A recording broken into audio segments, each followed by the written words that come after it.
Good evening, Ashwini ma'am. Good evening, Amol sir. Yeah, I can. Yeah, we can start actually. Yes, Sure. Dr. Amol also. Dr. Amol, can we start? Good evening, Okay. everyone. Hi, good evening. So I hope everyone is available so we can start now. Yes, sir. Go ahead.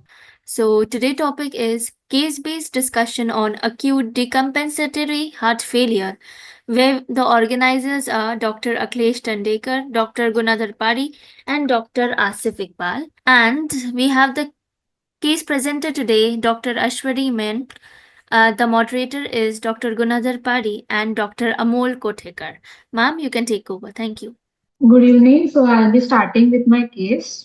So we had this 78-year-old male patient who was a known case of hypertension, diabetes mellitus, CA prostate, for which he was operated in the last year, February 2024. On 19th of September, 2024, he was hospitalized with the chief complaint of chest pain and breathing difficulty. After evaluation, he was diagnosed with NSTEMI and he underwent coronary angiography which was suggestive of triple vessel disease involving left main. So patient was advised for CABG versus multivessel PCI, but patient refused both the treatment and he was taking Ayurvedic treatment at Madhavbag. So on 18th of December 2024, he was again hospitalized with the chief complaint of breathing difficulty. At that time also he was diagnosed with heart failure and cardiogenic pulmonary edema, but he was discharged after receiving primary treatment. Then again on in 21st of February 2025, he was admitted in the local hospital with similar complaint, that is breathing difficulty, chest pain, and but this time he was having fever for 1 day, which was subsided. So during hospitalization, he had one episode of ventricular tachycardia without pulse, which was reverted after receiving 200 joules, and he has also received one cycle of CPR. Then he referred to Apollo Hospital for further care.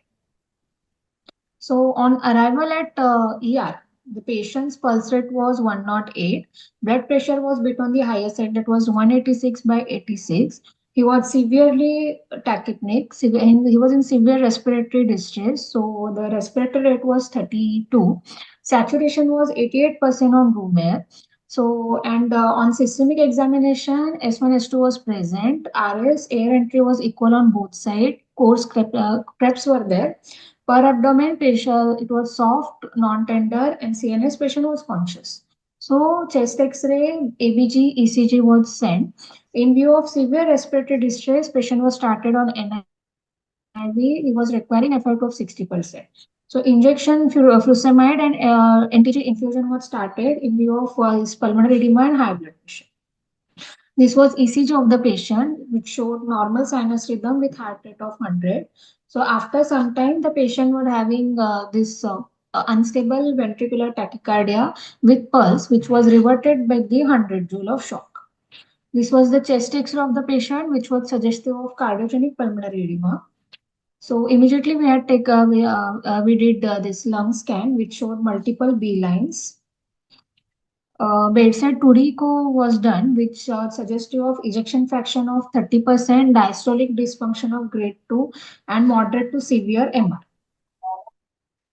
Then all the routine blood investigation we have seen, which suggestive of HB of 10, PCV of 33, WBC count 9, platelet 412, creatinine 1, sodium 136, potassium 4,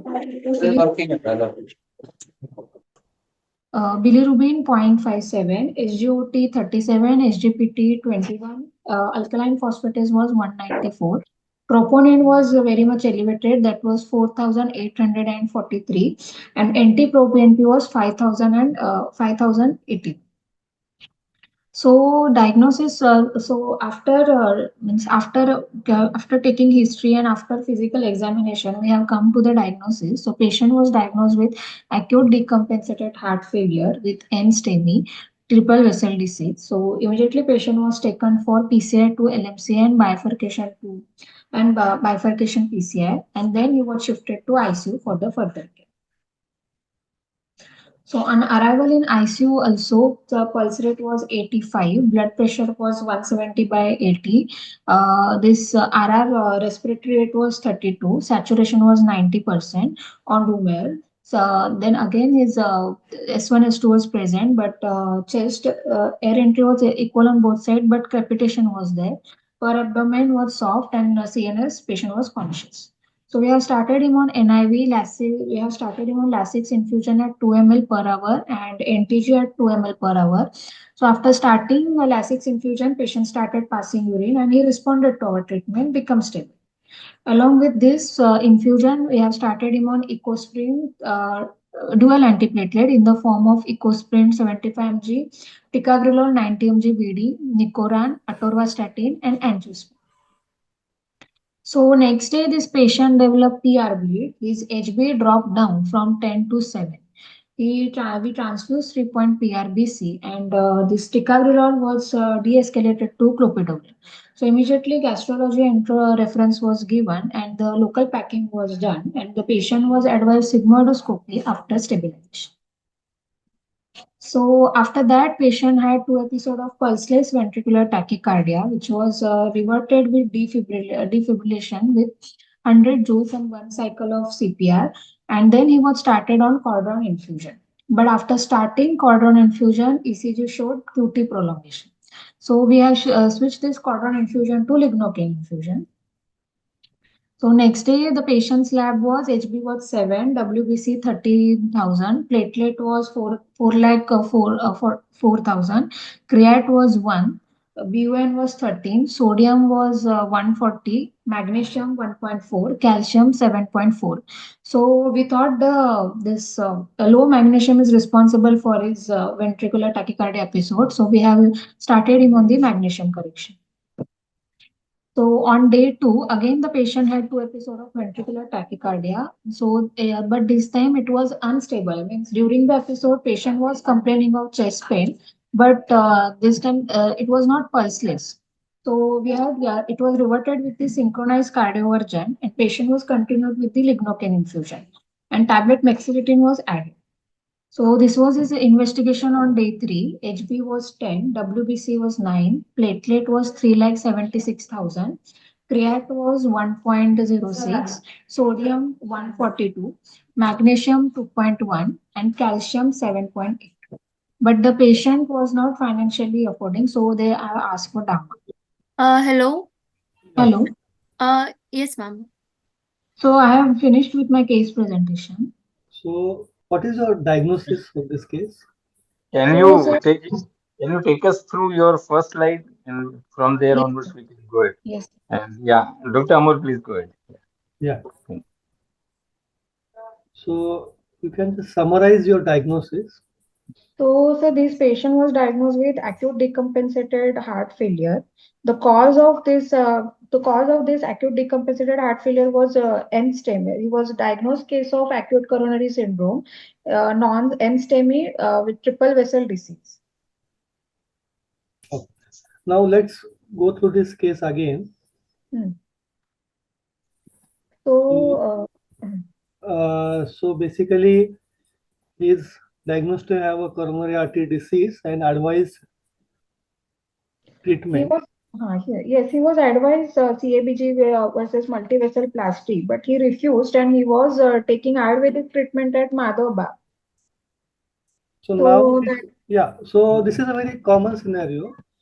But now let's talk from the exam point of view. Yes, sir. So let's start with the first contact of this patient to the institute. So when the patient presented to ED. So when patient came to our ER, at that time patient was in severe respiratory distress. His pulse rate was 108, blood pressure 186. Yeah. So here we have a patient with a coronary artery disease who's defaulted the treatment and now presents to ED. What were the patient's presenting complaints? So patient was presented with the severe breathing difficulty. Means initially before coming to our hospital, he was admitted to outside hospital with severe breathing difficulty, chest pain, with history of 1 day of fever. So this, I think this patient had some viral infection. That's why that underlying heart failure got decompensated. And there he had one episode of, there he was arrested, which lasted only for means, some 3 minutes. They revived, and then he came to our hospital. So when he reached to our hospital, at that time he was already in the severe respiratory distress, and it's so requiring NIV. Yeah, so we are dealing with a patient who has a coronary artery disease, who is advised treatment and defaulted, and now patient presents with three complaints. One is chest pain, another is breathlessness, and third is fever, right? Yes. Yes.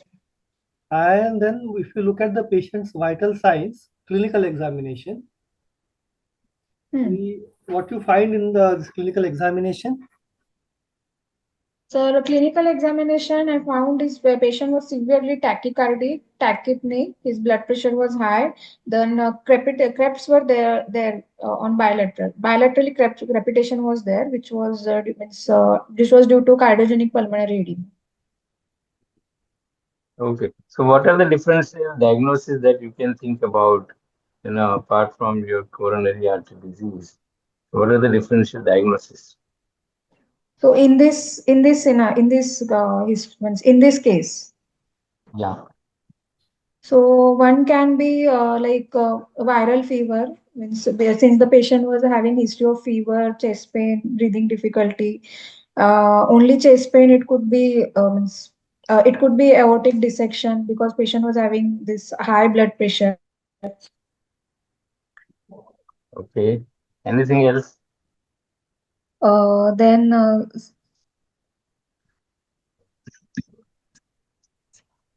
Any other differential diagnosis you think about based on uh, these clinical findings?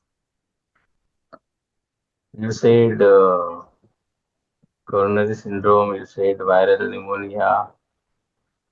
Anything else you can think about?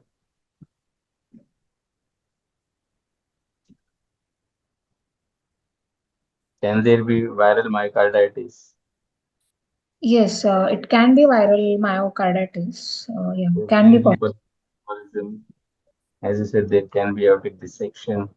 But how will you differentiate aortic dissection, pulmonary embolism, and myocarditis on the basis of clinical findings? You have to Uh, differentiate. No? Yes, sir. Aortic dissection means patient can be hypertensive, then later means patient can be hypertensive, and presentation will be similar. Means he will be presenting with the chest pain, but this But their vital. classifications will have chest pain, which will be relating to back, and it Yes, will sir. be severe and excruciating pain, which patient might not have had experience in ever in his life. Yes, Okay, sir. so it will be So pain. exciting. Hmm. Yeah, and patient. So, sorry, Akhilesh. Yeah, Hi. yeah. So let's first list all differential diagnoses in the order of probability. Hmm. So when you say it's a cardiogenic shock secondary to MI or angina, it can be the first probability. But what are the other possible diagnoses in this patient? Sir, means other than ACS, you are asking. Yes. Okay. So we have three symptoms. Patient had fever, patient had chest pain, and patient had breathlessness. Right? So what are the likely differential diagnoses? It could be pulmonary embolism. If no means if you are thinking only about fever, chest pain, breathing difficulty, pulmonary embolism can be possible. Yeah, pulmonary embolism is possible, but it may not be very likely. In this More case, it would likely. be it will be less likely. But So one thing you said viral pneumonia, right? yes, sir, it can be viral. Means viral pneumonia. Can Then it be a bacterial pneumonia? No, because he had a 1 day history of fever and then it subsided. So bacterial pneumonia less likely. Yeah, so there's only 1 day history of fever and the fever is subsided. But yeah, a patient might have visited some hospital or GP and they might have started some antibiotic. Hmm. Yeah, Yeah, but history-wise, they did not give history, but that can be possible. that can be a possibility. So Hmm. because what about can it be a COPD exacerbation? Since the patient was not having any history of COPD, it was less likely. It's directly exacerbation. Any pericarditis, pericardial effusion, or any valvular pathology? Do you think about this also? Uh, Pericarditis, it's possible, means, but for that, yeah, chest. Pericarditis was possible because patient is having history of fever plus chest pain. So pericarditis, myocarditis is another DD. Yeah, so How pericarditis, about valvular pathology? myocarditis, pleurisy, Hmm. pneumonia, all these things can be Any Yes. valvular pathology that you can think about? Which valvular Uh, pathology is present with the chest pain? Aortic regurgitation, mitral regurgitation, aortic stenosis. Aortic stenosis. Yeah, Hmm. aortic stenosis. You have to think about these possibilities also. Okay. So, based on these differential diagnoses, how will you proceed and investigate this patient? Yeah, esophageal spasm. Your patient may have esophageal spasm, or he may have a rupture esophagus. Hmm. Do you think Uh, achalasia? Yes, rupture esophagus, sir, means there will be emphysema, the emphysema will be there, Mm-hmm. Not or necessarily. pleural effusion will be there. Air entry will be reduced on one side. So here air entry was equal on the both sides. So rupture of means Borhaut syndrome was less likely. But there is no history of vigorous cough or There is no history of vigorous cough, nothing. Means vomiting, retching was not there. So history wise plus clinical examination wise, Borhaus was ruled out. Means. Yeah, rupture of okay. esophagus is still a possibility, even if there is no clinical sign, because it can happen in mediastinum. Yeah, But but for that, air entry won't be equal on both sides. No, sir. no, Sir won't. the mediastinal rupture, there can be air entry on the both side initially. Okay. But yeah, that is not my first differential diagnosis. Again, in the order of, can you list the differential diagnosis in order of possibility? Hmm.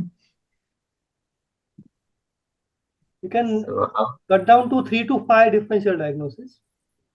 Okay. So the how will you first investigate? So first DD will be like the same cardiogenic pulmonary edema, secondary to this acute coronary syndrome because he was already diagnosed with NSTEMI, and Okay. since there was a recurrent history of pulmonary edema, this time also presentation was same. So first differential diagnosis was that. Second differential diagnosis was suggested of some infectious pathology because he was having history of fever. So viral pneumonia, bacterial pneumonia was the another my second DD. Third DD will be myocarditis because still he was having this history of fever, chest pain with breathing difficulty. Okay. Yeah, this patient Now may this present with patient, you complications say of that, this patient may present with complications of myocardial infarction. So, which are the different complications that you see when the patient has myocardial infarction? Sir, What are the different free wall rupture, ventricular septal defect, okay, or yes, mitral regurgitation, rupture chordae tendineae. okay. Anything else? Dressler syndrome is there, but it is Dressler syndrome we are seeing after PCI, after some intervention, not in this case. Okay, arrhythmias. Yes, so arrhythmias, ventricular, most Your commonly patient ventricular also had tachycardia, atrial arrhythmias. fibrillation. He had VTAC. He had VTAC. He was revived. He received CPR. Okay, so these were possible complications which were already existing. Okay, Hmm. so these differential diagnosis also you should come up. when we speak about differential diagnosis while we present the case. Yeah, Yes. over to you, Dr. Amol. Yeah, Please thank go you, ahead. Akhilesh. So we are dealing with a patient with fever, chest pain, and breathlessness. This is the clinical finding, and we had ordered X-ray, ABG, and ECG, right? Hmm. Yes, sir. And the patient is, in view of distress, patient is put on NIV. Yes, sir. Now, patient has received diuretic and nitroglycerin. Yes, sir. So, do you find any concern here? Oh, concern. Or you're okay with this treatment? Let's be on this slide only. Yes, sir. So, this the X-ray was means he is in respiratory distress and the cause was cardiogenic pulmonary edema only. So to cure that, we have started him on Lasix, and he was this blood pressure was very high. So nitroglycerins. Yeah, but as we said, it can also be a. See, right now we don't know. Hmm. So, right now we don't know whether this patient has acute coronary syndrome with cardiogenic pulmonary edema. It can still be a viral pneumonia or viral pneumonia with secondary bacterial infection, isn't it?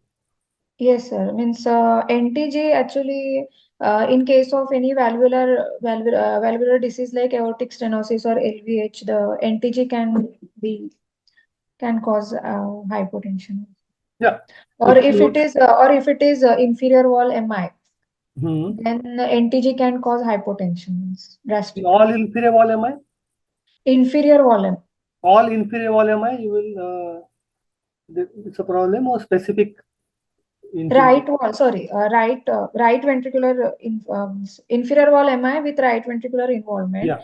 If we are So given NTG, then it can cause hypotension and yes, can cause further complications. So absolutely. with So I'll will be more concerned about with NTG, not with this. yeah. So NTG, if we're suspecting acute coronary syndrome, and then it's always better to rule out RVMI Hmm.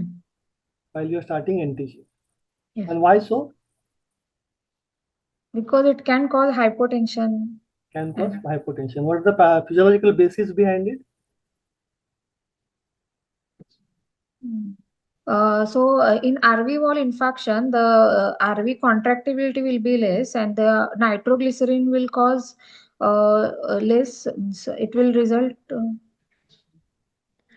It will result in vasodilatation. Yes. So So the preload will be low. the load will be reduced. Yes. Uh, Yeah. So RV, in such cases, RV is preload dependent. So any loss hmm, of preload will cause sudden hypotension. hmm, Okay. hmm. And what? So if you want to avoid NTG, is any other drug that you can give in this patient? Uh,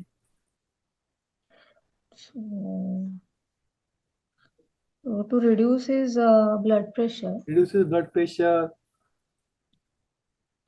uh,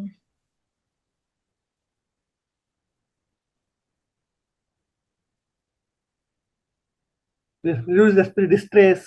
Any drug hmm, that will reduce distress, it will reduce blood pressure, it will reduce heart rate. beta blocker. No, what beta blocker? Can you give some opioid? Yeah, morphine. Morphine can reduce his congestion, and then Yeah, textbook will say Mona, but nowadays very few people use morphine. People use fentanyl. It's a short acting, and you can titrate the response.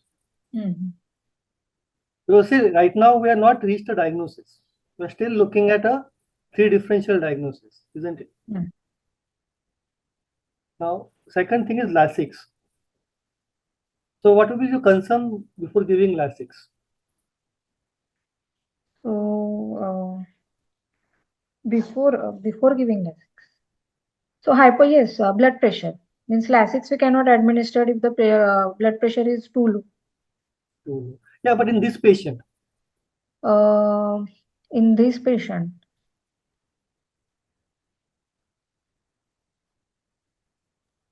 On what basis you gave Lasix to this patient?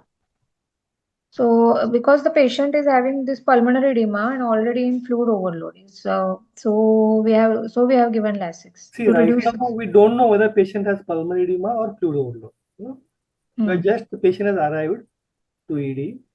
We are sent investigations. The investigations are awaited. Right? Actually, simultaneously when we did his lung scan, it showed B lines. Yeah. So we'll come to that also regarding B lines. But yeah, if suppose, for example, if it is not MI, suppose it is a, let's say, pneumonia. Can pneumonia give rise to this clinical picture? Yes, pneumonia can give rise to this clinical picture. Isn't it? So will you give Lasix to? No. If it is pneumonia, we cannot administer Lasix. Yeah. Okay. And If there is LVOT obstruction because of any reason, still we cannot. Yes, sir. Okay. so there's one question why is regarding. Can you elaborate, Dr. Mohammed?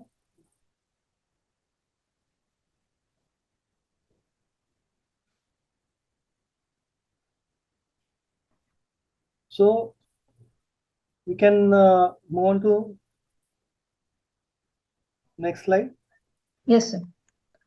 So ECG, sorry for that ECG, but this ECG is showing the normal sinus rhythm with heart rate of 100. Yeah. But after 5 minutes, when we have the monitor showed this ventricular tachycardia, and when we repeat the ECG, it was unstable ventricular tachycardia with pulse because patient was complaining of chest pain, which was reverted with 100 joules. We did synchronized cardioversion for that with 100 joules, and then it was reverted back. So chest X-ray we have taken, which was suggestive of cardiogenic pulmonary edema, and lung scan we did, which showed multiple B lines. So does multiple B lines always suggest cardiogenic pulmonary edema? So not always. Okay. So when they will suggest?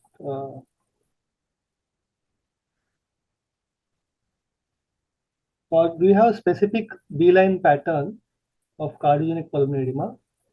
So, or when you see B lines, what is the other differential diagnosis?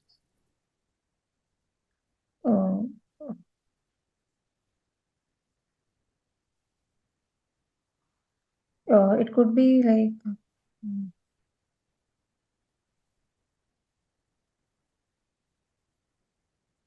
So one is cardiogenic pulmonary edema. What is the other differential diagnosis?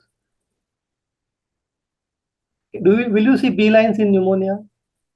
Not means A with A plus B lines. Means if it depends upon the severity of pneumonia. Severe pneumonia, then we are seeing that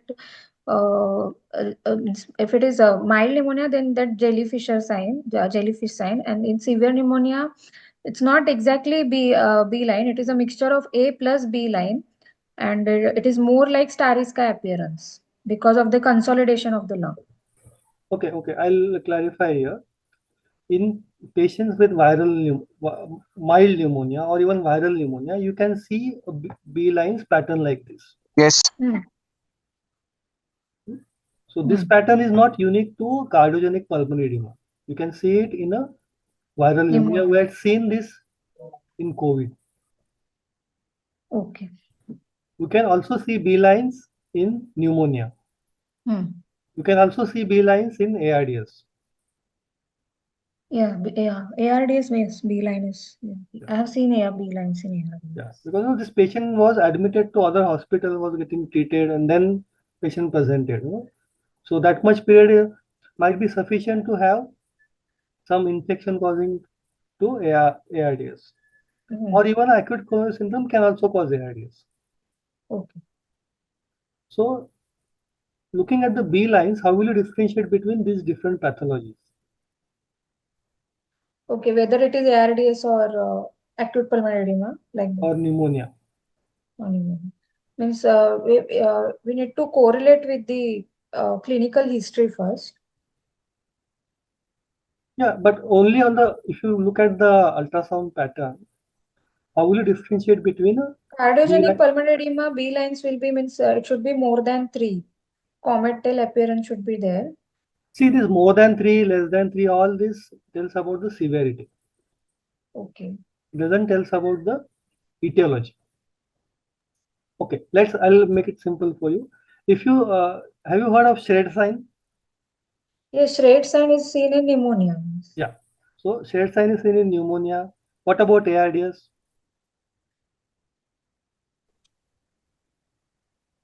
It can also be seen in ARDS. Okay. What about cardiogenic pulmonary edema? Will you see shred sign? No, in cardiogenic pulmonary edema, we are not seeing any Yeah. shade sign So that is because one of of lack the of consolidation. yeah, that is one of the useful features you can use for differentiating cardiogenic versus non-cardiogenic pulmonary edema. Yes, sir. What else? What about the lung sliding? Lung sliding will be present if In? it is this cardiogenic pulmonary edema ARDS. It's absent in the this pneumothorax. No, we're not discussing pneumothorax. Will you get B lines in pneumothorax? No. Means lung slide will be present in all these conditions: ARDS, cardiogenic pulmonary edema, pneumonia. Yeah, but the lung sliding will be prominent in cardiogenic pulmonary edema because underlying lung is normal. Okay. And what you are seeing is a interstitial edema. Okay. But in case of pneumonia or ARDS, there is an underlying lung pathology, underlying consolidation, collapse.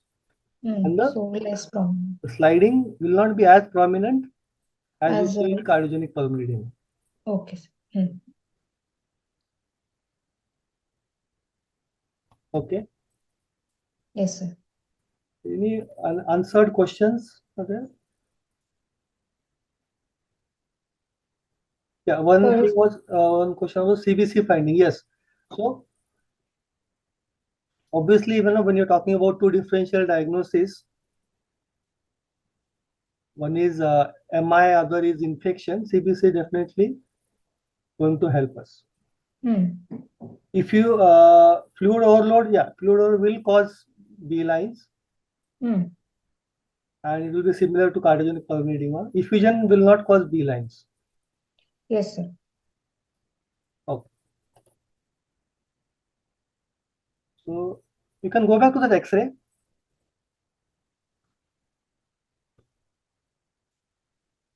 So what are you seeing in this X-ray? So this X-ray, it's bilateral infiltrations are there. It would suggest of cardiogenic pulmonary edema. So X-ray is showing bilateral infiltrates, but if you see it carefully, if you want, this kind of X-ray can also fit into ARDS. Yes, sir. Surely. So on X-ray, only on X-ray, difficult to differentiate between a cardiogenic and non-cardiogenic pulmonary. Non-cardiogenic pulmonary. Yes. X-ray will only tell you about the pulmonary edema. Okay, you can move to next.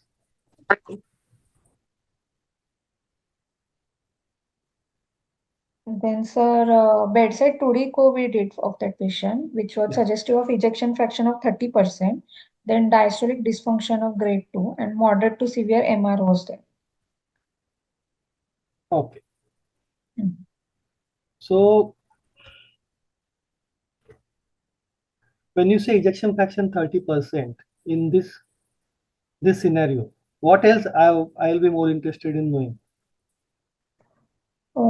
Means what is a cause? Means No, in echo.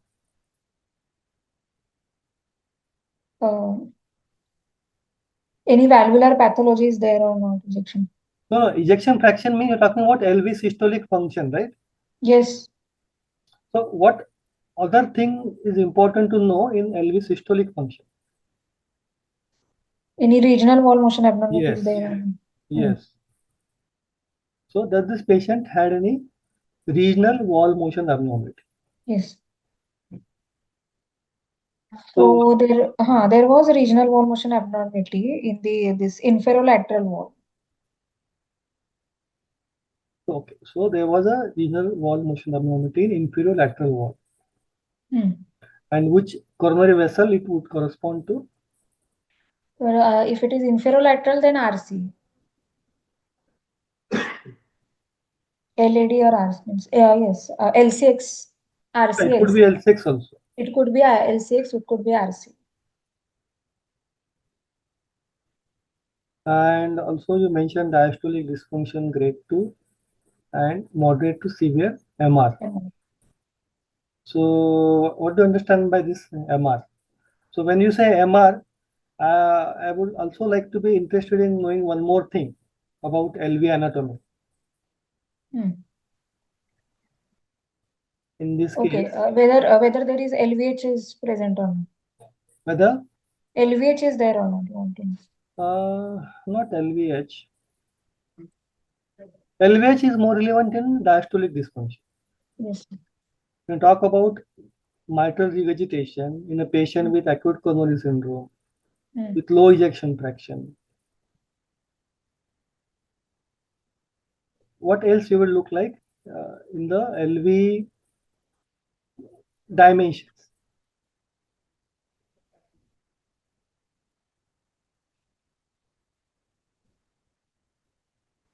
So how the LV will be? It will be normal size, it will be small, or it will be dilated. So if there is MR, then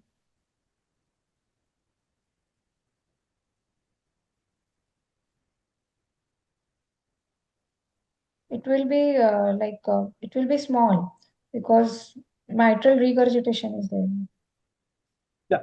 So are you aware of that two types of MR? One is called functional, another is valvular or pathological. Pathology, yes. So what is functional MR?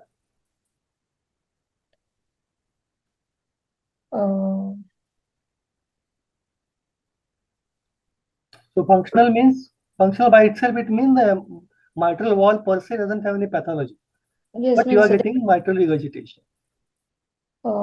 This means it could be because of some. So whenever there is increase in afterload, patient can get functional MR. So whenever there is a dilatation of LV. Okay. So whenever there is a LV is dilated, you will get moderate to severe MR.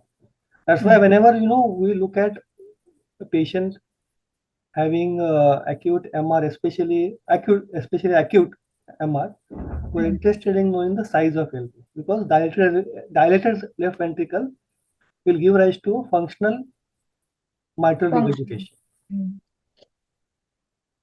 Now, this patient, what is the duration of this echo from the symptoms? Means immediately when he came to ER, we did this. So within 24 hours. Yes, sir. Okay. Now suppose if the patient's initial echo was normal and if you get severe MR after 3 to 7 days, what could be the cause?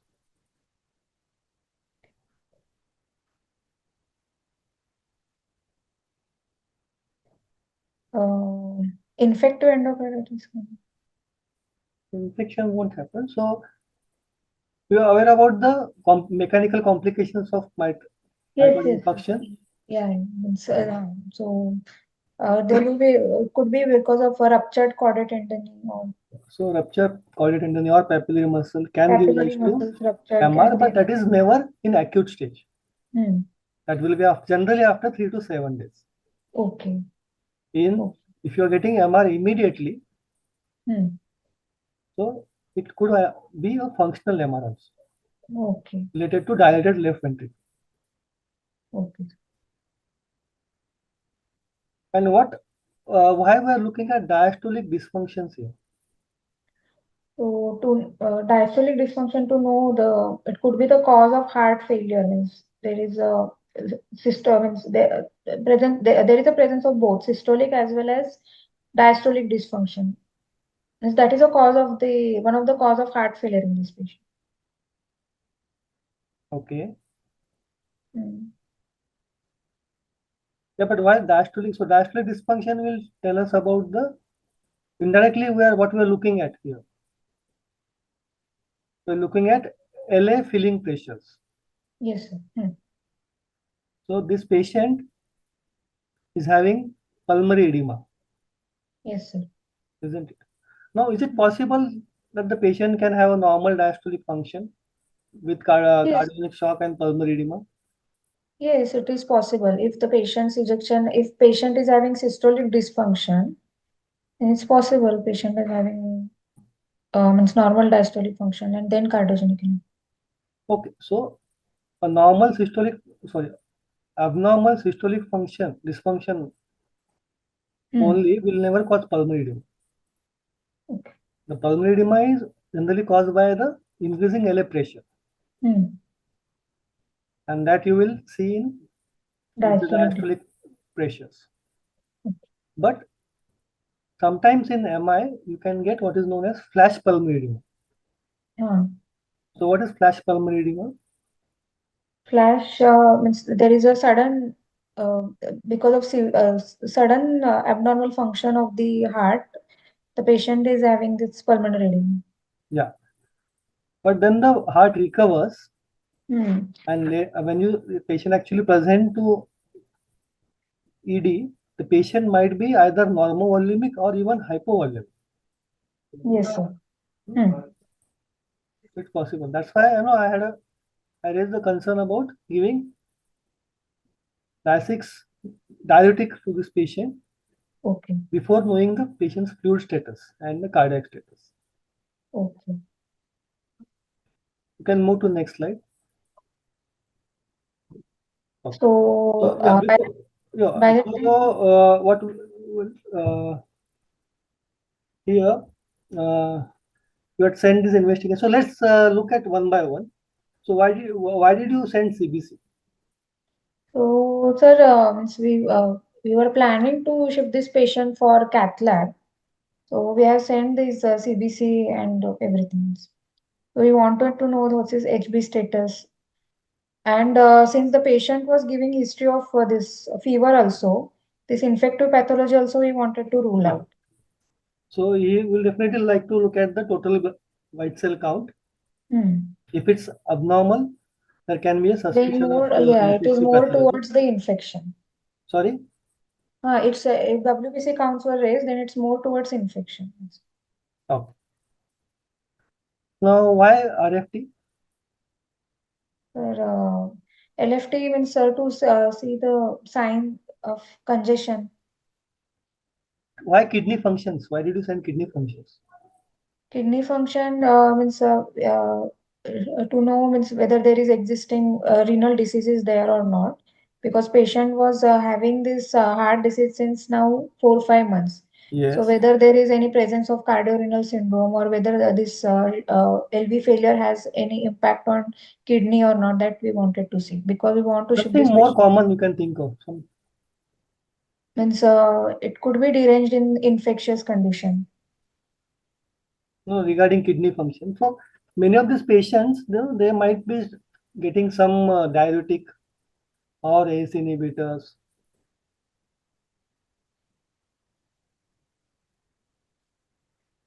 So in your patient, patient was not getting any drug, isn't it? He was not on any means he was not on any diuretics or.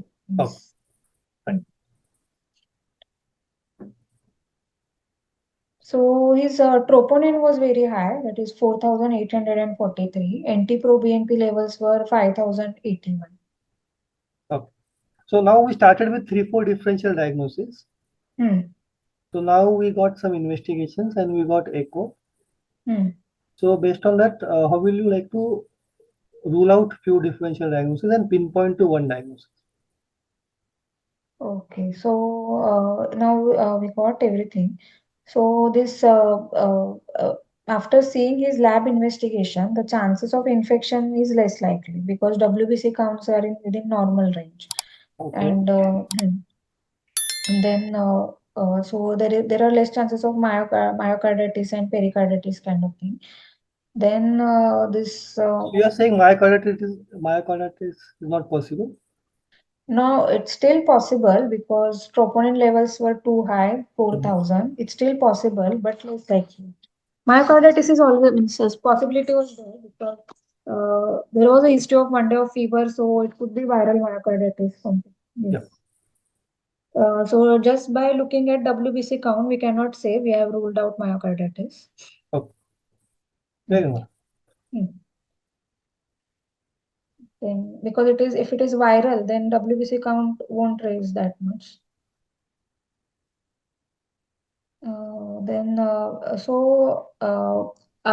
Even after doing X-ray, ECG, lung scan, and investigation, there are still two possibilities are still there. One is ACS, and other is this myocarditis infection related. Yeah. So other Especially when things, the presenting ECG is not showing any specific coronary artery disease. yes, sir. But you said in echo there was a RWMA. Yes, in echo RWMA was there in inferolateral. Yes. So that would point more towards More towards acute coronary syndrome, not. Okay. So the final diagnosis of this patient was acute decompensated heart disease with acute coronary syndrome and STEMI. And triple vessel disease, we said because he was already having this, because angiography was already done in month of September. So he was already diagnosed case of triple vessel disease. So since he be presented in the decompensated state, we have immediately taken this patient for PCI. And then after PCI, he was shifted back to the ICU. Yeah. So now we have received this patient after PCI. Yes, sir. So now let's discuss how you will monitor this patient. What are the problems you are anticipating? How will you diagnose them? Okay. So whenever we are receiving patient from PCI, we are looking for the complication. That is a post PCI complication. One is arrhythmia, then any bleeding, infection, any kind of bleeding is there or not. And we need to monitor his renal function test to see any contrast induced injury has any contrast induced nephropathy has occurred or not. So when this patient came to ICU, he was again in the respiratory distress. His blood pressures were pulse was 85, blood pressure was 170/80. He was severely tachypneic, not maintaining saturation on room air. Still creps were there. So we have started in on NIV, Lasix infusion, NTG. So we have the patient very well responded to Lasix and NTG, started passing urine, and then he became stable. Okay, can you go back to previous slide? Yes, sir. One more, yeah, here. Now, based on this, can you tell me whether this patient is in shock? So based on this, no, sir, we cannot tell this patient is in shock because blood pressure he was fairly maintaining without any inotropic support. In fact, it was high. So you're saying we can say he is in hypertensive heart failure, but he's not in shock. So why you're saying he's not in shock? Because to say that patient is in cardiogenic shock, the systolic blood pressure should be less than 90 mmHg for 30 minutes, or he should be on the inotropic support for 30 minutes. Along with that, pulmonary congestion should be there, lactate should be high. So are you saying that normal systolic blood pressure rules out cardiogenic shock? Sorry, sir. If you are saying the patient is in shock, then he should be hypotensive. Systolic blood pressure should be less than 90 mmHg, or he should be on the inotropic support at least for 30 minutes. So that's again I'm asking the same question. If someone's systolic blood pressure is normal or high, are you saying that patient is not likely to be in the shock? No, sir. So what is the definition of shock? If it is cardiogenic shock, the systolic blood pressure should be less than 90 mmHg. Is there a definition of cardiogenic shock? Just tell me definition of shock in general. When we say shock or circulatory shock, what is the definition? So is it based on blood pressure or cardiac output or perfusion? We can Sorry? yeah, means for circulatory shock, it is based on this cardiac output, and means there should be sign of hypoperfusion. The signs of hyperperfusion. That's right. Hypoperfusion. So, Yes. so based on these parameters, can you say that there is no signs of hypoperfusion? We don't know. See, just based on these numbers, we don't know. So how will you diagnose shock? So for that we need to check whether the patient's peripheries are warm or cold. Yes. Clinically, patient is Yes. passing urine output or not. Yes. Patient is in good mental status or not. Yes. And next thing, if you want to confirm, we can send for ABG. We need to see the lactate levels. Yeah. So when you say shock, there are biochemical and clinical parameters. And clinical parameters. So can you just tell me the clinical parameters? Clinical parameters: pulse pressure, blood pressure, then No, not that. CR, this capillary refill time, Capillary refill time, then altered mental status, and blood pressure, not blood pressure. Just now urine output, urine output. urine output. Hmm. Passive leg raising is not for diagnosis of shock. Even Q-SOPA is not for diagnosis of shock. I'm just addressing the comments which are being put. So, shock, we have clinical parameters and biochemical parameters. And biochemical, what are biochemical parameters? Lactates. Yes, and Biochemical lactates, then this pH level. not pH. Lactate, SCVO2. Lactate mainly. Lactate, SCVO2 and CO2 gap. CO2 gap, PCO2 gap. PCO2 gap. So, the only thing that here is assuring me is patient is conscious. But you have not mentioned urine output. So we don't know the patient's urine output. We don't know the patient's perfusion status, whether peripheries are warm or cold, what is the capillary refill time. Okay. So just based on this, it's very difficult to identify whether patient is in shock or not. Yes, sir. Now, suppose we have a case like this, acute coronary syndrome, in exam. The exam will not stop before we discuss about one intervention. What is that? In patient in shock, cardiogenic shock. What is that intervention? Intervention. Yes. Means how to intervene the patient in cardiogenic shock. That's what. So one intervention we already did. That is the angioplasty, PTC. Yes, what immediate intervention we do generally in patient in cardiogenic shock? PCI, culprit vessel PCI will do immediately. So that is one intervention. What is the other intervention? If the means the patient support the patient circulation. And if means immediately before shifting him for PCI, we will stabilize the patient with inotropic and vasopressor support. And what about IABP? IABP, actually there is no role according to IABP shock to trial, but if the patient is having MR, and then we can put the patient on the IABP. But anyways, definitive treatment is culprit vessel PCI or CABG.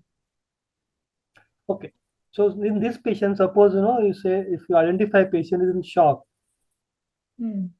So if you say it's a cardiogenic shock, how will you differentiate between a cardiogenic shock and septic shock? So septic shock, the peripheries will be warm. Cardiogenic shocks, the peripheries will be cold.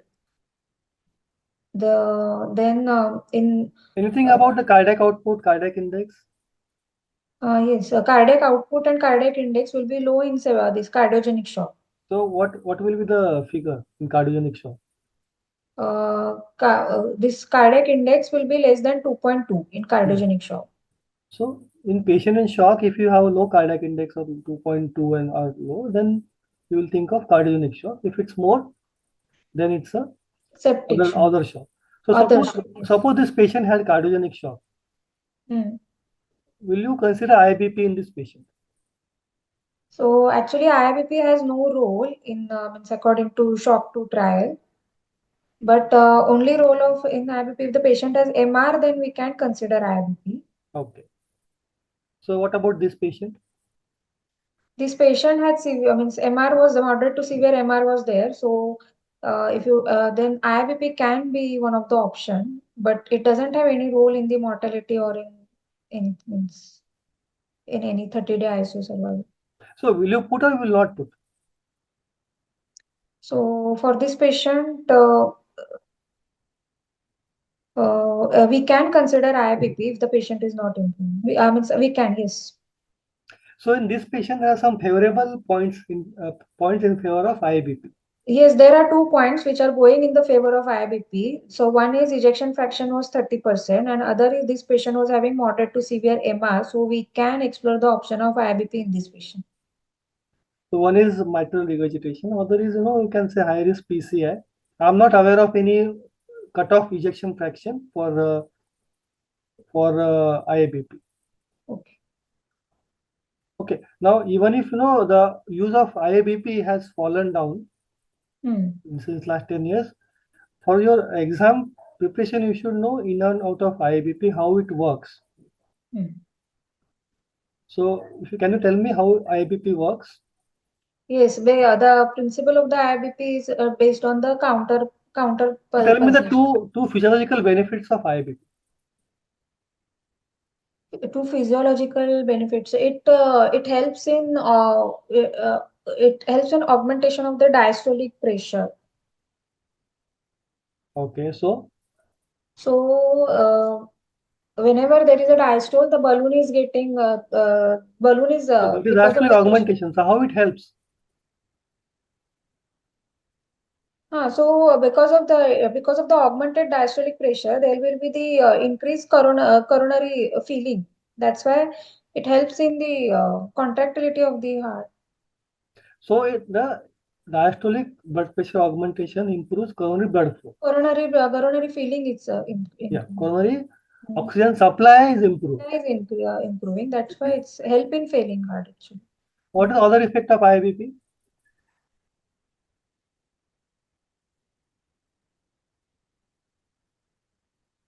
So in diastole, it's augmenting the blood pressure. And what IIBP does in systole? Systolic, the balloon is getting deflated. That's why so that heart can pump the blood to the other organs. Yes. So what is that called? What is the effect? Physiologically, what is the effect? So the blood supply is getting improvements in each and every organ. How much is the increase in cardiac output because of IIBP? It is very minimal, almost a liter or so, not much. So IIBP, one is it is improving coronary perfusion by augmenting diastolic blood pressure, which increases oxygen supply to myocardium. And does IIBP reduce oxygen demand? Yes, it can reduce. Means it reduces the oxygen demand of the heart because because of the diastolic augmentation, the coronary filling is there. That's why the heart is getting adequate blood supply. That's why the overall oxygen demand of the heart is reduced. That is supply. So that is supply. That is not demand. So oxygen demand depends on what? The oxygen demand depends upon the work done by the heart. Work done, absolutely. So, so what IVP does to the work of heart? Will it increase the work or decrease? It will decrease the work of the heart. How? So it reduces LV after load. After load. Isn't it? There are two different bases why IBP is considered. But you are right, it is fallen off flavor. But there are specific indications, like in this patient, which is mitral regurgitation. What are the other indication other than mitral regurgitation? You can consider putting IBP. One more mechanical complication of MI. So anyone can answer this question. You can put in chat box. Is it free word rupture? So what are the what are the complications, mechanical complications of MI? Free wall rupture, ventricular septal defect, MR, ruptured chordae tendineae. So IVP will help in MR and it will also help in, it may also help in VSD. Okay. It may help in VSD also. Yes. Okay. By reducing the afterload. After. Okay. Okay. Can move to next slide. So we have started him on NIV again and Lasix infusion, NTG. So because his blood pressure was high, so after starting Lasix infusion, he started passing urine of around 40 ml, and he responded well to treatment and become stable. Along with this treatment, we So have can you go back to this slide? Yes, sir. So now, say whenever in ICU we are giving any infusion, we give to a goal, right? Isn't it? Yes, sir. Yes, sir. So when you're giving NIV, that's fine. You're obviously you're titrating to some respiratory response. What about Lasix? How you're going to titrate and how you're going to decide whether the patient responded to Lasix? So the Lasix titration, it depends upon the one urine output, and the other one is urine this sodium level, urine spot sodium level. But in ICU, normally we are checking patient is passing adequate urine or not. If there is no adequate response to the Lasix, we are increasing the dose of the Lasix. Although dose trial doesn't show any difference between low dose and high dose. But if the still patient is not passing adequate urine, then we are adding another diuretic which is acting on the other part of the nephron, like thiazide. So the parameter that we are using for the titration of the Lasix dose in ICU is urine output. So here I'm getting confused. You're giving Lasix for urine output or you're giving Lasix for some other reason? So Lasix, because we have given Lasix because he was in the fluid overload, in respiratory distress, cardiogenic So pulmonary here we are syndrome. giving it for the pulmonary edema, isn't it? Yes, yes.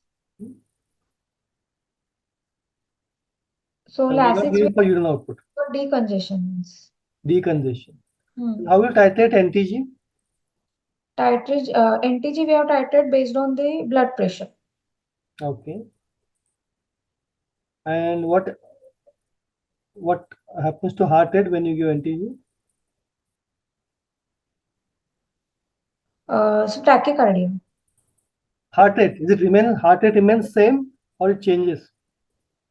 Means it can increase because of the reflex actions. If you are NTG will cause hypotension, that reflexly patient can become tachycardia. Yeah. So when you're giving NTG, you have to look for the Tachycardia.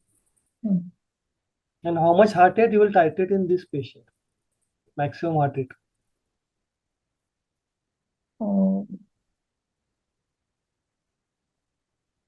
Are you happy with heart rate of 110, 120? No, I don't want. Means we don't want too much heart rate, because again, if patient will become too much tachycardic, then again this coronary feeling will be reduced. Yes. And that will cause more exertion on the heart. So how much heart rate? So normal heart rate between 60 to 100 will be. 100 will be a little high. Generally, we titrate less than 90. Less than 90, yes. Okay. So you can go to next slide. So along with this, the other treatment that we have started is antiplatelets, that is in the form of Ecosprin 75 mg, Ticagrelor 90 mg, then this Nicoran, Atorva, and we are discussing. Okay, go to the next slide. Then next day, this patient developed PR bleed, which was active PR bleed, which and when we have rechecked his HB, it was dropped to 7 from 10. So patient was so we have transfused 3 PRBC and. Okay, just hold on. There was a comment about generic drugs. So can you go back to previous slide? So Ecosprin is aspirin. Ticagrelor is, I think, is a generic name, nicorandil, atorvastatin, and nitroglycerin, right? Okay. Go to that slide of GI bleed. Yeah. So antibiotic. Yeah. So We are. hold on. See, GI bleed is also a exam case, isn't it? Yes, sir. So now we are entering into a new case world from the cardiac. So are you ready to take that case? Yes, sir. Yes. GI bleed. Yes, sir. Yes. What happened? अपना phone on लाओ ना मेरे को परेशान So you say that the patient had a developed PR bleed. Yes, sir. Now, and there's a significant drop in hemoglobin. Yes, sir. Now, patient already, we know the cause, probably antiplatelet and transfusion given. Now, for workup of a lower GI bleed or PR bleed, what will be the protocol for? So, workup for. So first is first. Massive lower GI bleed. How will you investigate? So massive lower GI bleed. It can be because of the upper No, GI. just tell me the investigation of your choice in sequence. Okay, so first means in massive GI bleed, we need to find out the first. I will stabilize the patient, whatever. So Can you tell me the investigations of your choice? sigmoidoscopy means to know the cause. In massive GI. Sigmoidoscopy. No. Nobody in the world will do sigmoidoscopy in a patient who is bleeding. No, what? So coagulation parameter. Sigmoidoscopy is after stabilization, after after the bleeding has stopped. If So someone has first. a massive GI bleed, lower GI bleed, how will So you? first means basic investigation. I would like to know the HB status of the patient. Then No, for the cause, I'm asking for the cause of GI bleed. I understand you will do the CBC and you will stabilize and all. You will do the coagulation profile. So everything is fine. But when you want to rule, as I said, no, it's a different case now altogether. So suppose there's a patient with a massive lower GI bleed. How will you investigate for the cause? If it's upper GI bleed, what is the investigation of choice? upper GI bleed, the same after first we need to stabilize. If it is massive upper GI bleed, the first priority will be intubation and mechanical ventilation. Then we need to activate massive transfusion protocol, and then after stabilization, we'll proceed with the endoscopy to find out the cause. Which endoscopy? Upper GI bleed? Upper endoscopy. Upper endoscopy. Yeah, so that's simple. In upper GI scopy, you do upper GI bleed, you will do upper endoscopy, esophagus, stomach, and duodenum. But the things are different in lower GI bleed. In lower GI bleed, if there is a massive bleeding, you will not rush for a lower GI endoscopy. Okay. Because So that you will not see anything. But anyways, we'll activate massive transfusion protocol because it is anyways massive GI bleed. In the interest of time, can you just tell me if you know the investigations of your choice, or I'll tell, because already it's 8:10. Are you aware about the sequence of investigations? In lower GI bleed. So, if it's a lower GI bleed, it's we're talking about patient who is hemodynamically unstable, massive lower GI bleed. After stabilization, we'll consider doing a upper GI bleed, upper GI scopy, because that can still be the cause. That is the cause. And if not, because that can be done bedside. And if it is negative, the second investigation of choice is CT angiography. And not the lower GI scopy. and then identifying the source of bleeding, and then you can tackle with the intervention guided with the intervention for the identifying the cause of the bleeding, and you can do directly coagulate or put a glue in that culprit vessel. Yes. So massive GI bleed, first choice is upper GI scopy. Upper GI, then CT. And then advantage is bedside also. And then if you can't find a source there, then the next choice is CT angiogram. Okay. Yes, we can consider the option of capsule. Not for ICU patient. Okay. If we're talking about ICU patient, ICU patient who has a massive bleed, capsule is not indicated. Okay.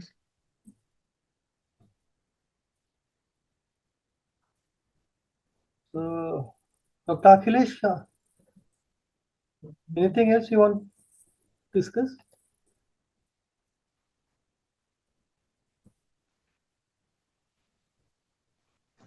I think after that your patient went DAMA, right? Yes, sir. No, after that he had the 2 episode of the pulseless ventricular tachycardia, which was again reverted by the after defibrillating. So what is better, Caldron is amedron? So what is better, amedron is better or lignocaine in these patients? So lignocaine is for the ischemic myocardium. Yeah. Okay. Anyways, we have started him on the Caldron because of QT prolongation. We switched to the lignocaine. Okay. Next slide. Okay. Then his magnesium. This is fine. Next slide. Magnesium level. Next. Yeah, that's next fine. Day 2, he had again 2 episodes of ventricular tachycardia. All the same. Yeah. Next slide. Then now this can be a tricky. I will not ask you questions, but in exam you should know a physician's responsibilities in case there is a DAMA, that is discharge against medical advice. So I will not take your more time, but a physician is bound to patient care, both medically, ethically, and legally, even if the patient is going down. Okay. And I would request all of you to read this in your interest, to safeguard your interest in your clinical practice and also for your exam. Are there any other questions or any comments? Radionucleotide is not done in a patient with massive bleeding. The first choice is CT angiogram. Even stool for occult blood is not required. Patient obviously bleeding, so you don't need occult blood. When we use ECMO in cardiogenic shock? So that's a very important question. So, would you like to answer this question, Ashwini? So ECMO in cardiogenic shock when the patient is on the too much inotropic support and there is too much catecholamine stress, and if the patient is still not improving, then we can explore the option of ECMO. But there are still controversies. Some patient, according to some research article, we can we can explore the option of ECMO early, but there is no ideal time to start ECMO. But when the patient is on the inotropic support and vasopressin support, and if the patient is not responding, then we can explore the option of ECMO. So basically, ECMO will give you a better improvement of cardiac output compared to IABP. Secondly, what is the other advantage of ECMO? So it is a bridging therapy, sir. Means it will support it will take care of right as well as left ventricle.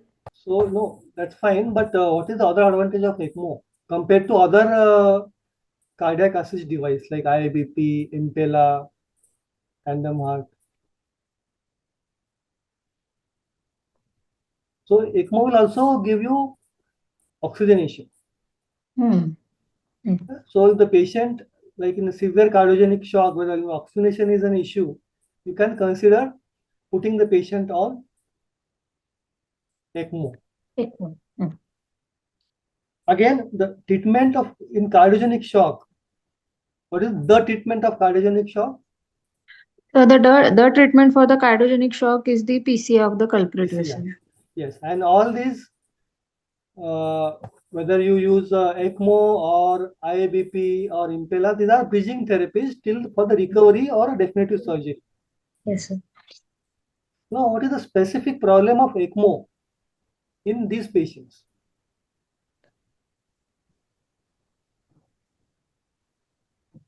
See, obviously ECMO needs some more expertise, but when you talk about patient in a MI set in the setting of MI, what is the specific problem of ECMO? So, is it possible that ECMO will increase the myocardial oxygen demand?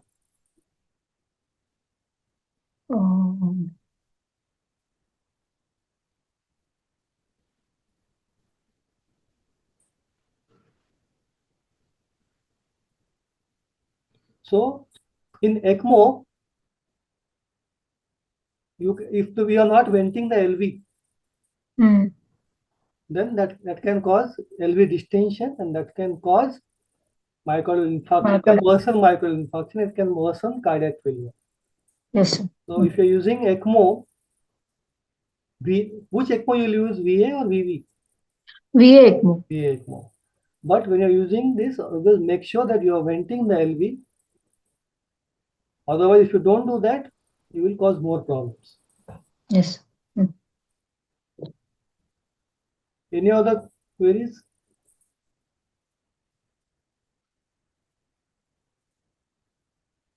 Aspirants, do you have any other queries? You can drop it in the chat box. We do have some question in the chat box. Yeah, so one question is why 5-pillar heart failure drugs are not given here. So, So 5 pillars of heart failure is required stabilization, not in the congested state. When patient is in acute decompensated heart failure, we need to stabilize the patient, and then we will add 5 pillars of heart failure, not in decongested state. you talk about beta blockers and ACE inhibitors. AC inhibitors, beta blocker, MRA, SGLT2, and RNI or AC inhibitor RNI or vericiguat, which is. Yeah. Unfortunately, this patient didn't give much time to you, isn't it? The Yes, patient sir. went discharged against medical advice Yes, sir. before before the patient could be completely stabilized and all the therapy would be started. Any other queries? Yeah, I think we can wind up the session in the interest of time. That was wonderful discussion, good presentation, and good preparation, Ashwini. Keep it up. All the best for your practical exams also. Thank you. Looking, Dr. Amol, looking forward to see you again. Yeah. I think that was wonderful examination that you have taken. This is how the examiners, may take exam, and you Yes, should sir. be prepared for even smaller aspects of the management or diagnosis or initial evaluation. So we should be really, really thorough because you never know what question is going to be asked in the exam. It's always Yes, sir. better to be prepared. But if you Yes. don't know, you can deny and you can definitely accept that Yes. you probably may need to brush up yourself. But Yes. you should give more time so that your answer should be so much quick or whatever thoughtful that the examiner may ask you a number of questions. But if he's asking more questions, means you are doing well probably. But in the bargain, it is not necessary, and it is essential that we should avoid bluffing. Yes. Sometimes we become very casual answering these questions, and we feel that this may be appropriate, but unless you are doubly sure, you should not utter the answer. And please be confident, keep an eye to eye contact with the examiner, keep your body language and posture in such a way that examiner should feel that you are confident clinician, because when you pass your exam you are going to be the independent consultant. So that body language and your the way you answer the question is also very important. Yes, sir. Any other thoughts that you would like to give, Dr. Amol? Any I message? think Yeah. it was a good presentation and preparation by Dr. Ashwini. And I wish good luck to Dr. Ashwini and all other participants who are giving exam. Yeah, sure. I think we can wind up the session. Okay, Sushmita, can we wind up the session? Sure, Okay. sir. Good night, everyone. Thank you. Good night, everyone. Thank you, Thank sir. you. Thank you, Amol, sir. Thank you, Ashwini, ma'am, to be here. We look forward to be with you more. Thank you.